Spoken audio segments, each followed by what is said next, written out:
India کے زیر انتظام جموں کشمیر کے وزیر اعلیٰ عمر عبداللہ کو مزار شہداء پر فاتحہ پڑھنے کے لیے آہنی دروازے کو پھاندنا پڑا۔ عمر عبداللہ نے سیکورٹی کا حصار توڑتے ہوئے دیوار پھاند کر مزار شہداء پر فاتحہ خوانی کی۔ 13 جولائی کو ان لوگوں کی یاد میں یوم شہداء منایا جاتا ہے جو آزادی سے پہلے ڈوگرا حکمرانی کے دوران مارے گئے تھے، لیکن مرکزی حکومت نے یوم شہداء منانے پر پابندی عائد کر دی ہے۔ میں ان سے پوچھنا چاہتا ہوں کس قانون کے تحت انہوں نے آج ہمیں روکنے کی کوشش کی؟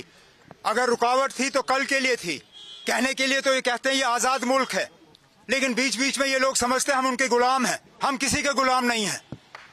ہم اگر غلام ہیں تو یہاں کے لوگوں کے غلام ہیں، ہم اگر خادم ہیں تو یہاں کے لوگوں کے خادم ہیں۔ یہ لوگ وردی پہن کے قانون کا اس طرح تہس نہس کریں، یہ بات میری سمجھ میں نہیں آتا، لیکن ہم نے ان کی کوششوں کو ناکامیاب کیا۔